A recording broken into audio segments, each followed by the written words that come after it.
Across the country, everyday people have secured structural democracy reforms that have led to major wins that move our country forward. Our system is rigged in favor of the wealthy.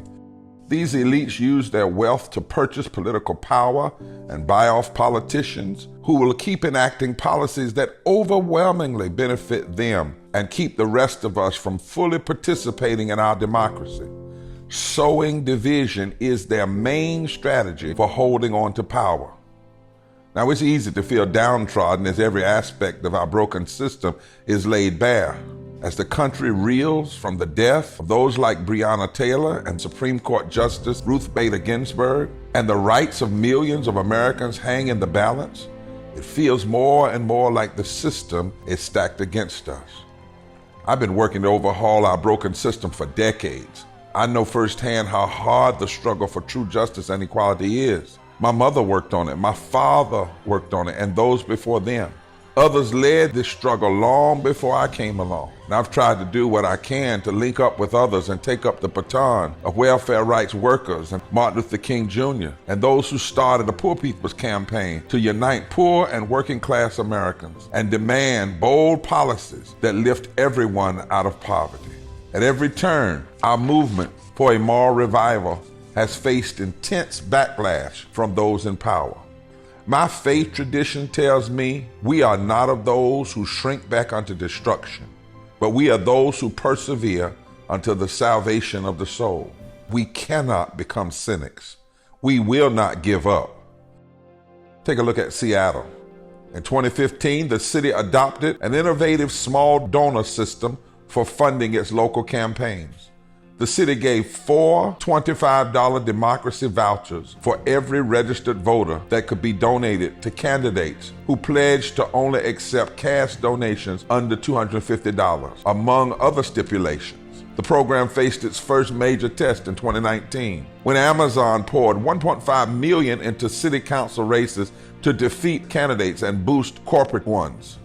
The result of the 6 elections where Amazon and publicly financed progressives went head-to-head, only one of Amazon's candidates won. And the use of the vouchers increased the number of non-voucher small dollar donations and boosted grassroots participation. When big money doesn't dominate our political system, the people can actually have their voices heard. Now let's go across the country to Missouri. In 2018, a grassroots coalition secured 2 major ballot victories. Clean Missouri, a ballot initiative that limited campaign contributions, in addition to other democracy reforms, and Proposition B, which raised the minimum wage. The same coalition behind the 2018 measures came together again and won Medicaid expansion for 230,000 Missourians by a resounding margin.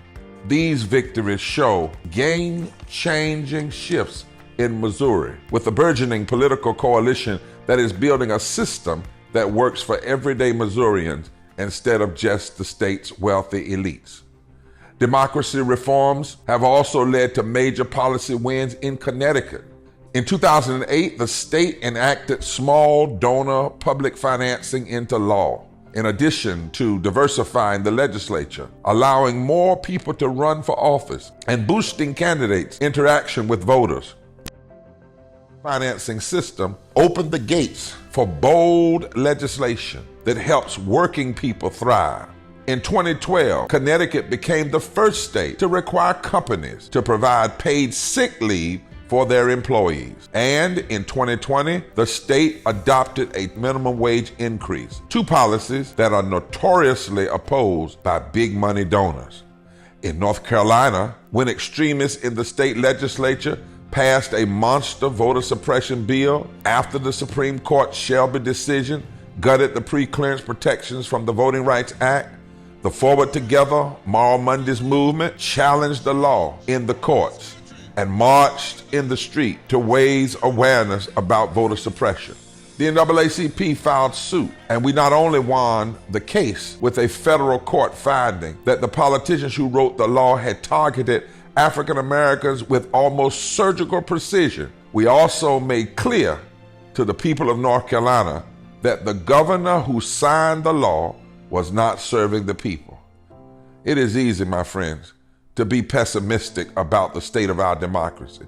Some states are restricting voting access. Dark money is flooding some political campaigns, and some politicians governing for their wealthy donors at the expense of everyone else. But we can build on the momentum of grassroots victories and let these inspire us to get bold reforms enacted on the federal level. Poor and low wealth people now make up over 30% of the electorate. 1/3 of all poor people live in the South. Every state that is a voter suppression state blocks living wages and blocks health care. We have the potential to mobilize an historic turnout in this election, giving tens of millions of poor and low wealth eligible voters hope that their participation in this election could lead to real transformative change. 2020 has awakened the country to the full breadth of the injustices that have plagued us for centuries and pushed us to the point where transformational change is the only path forward, where we must engage in moral fusion, organize for moral analysis, moral action, moral articulation. We must engage in lifting our voices at the ballot box and declaring what one old song said, make them hear us. This is just the beginning. Together, we can unrig the system and create a true, genuine democracy, the likes of which America has not yet seen, but must see.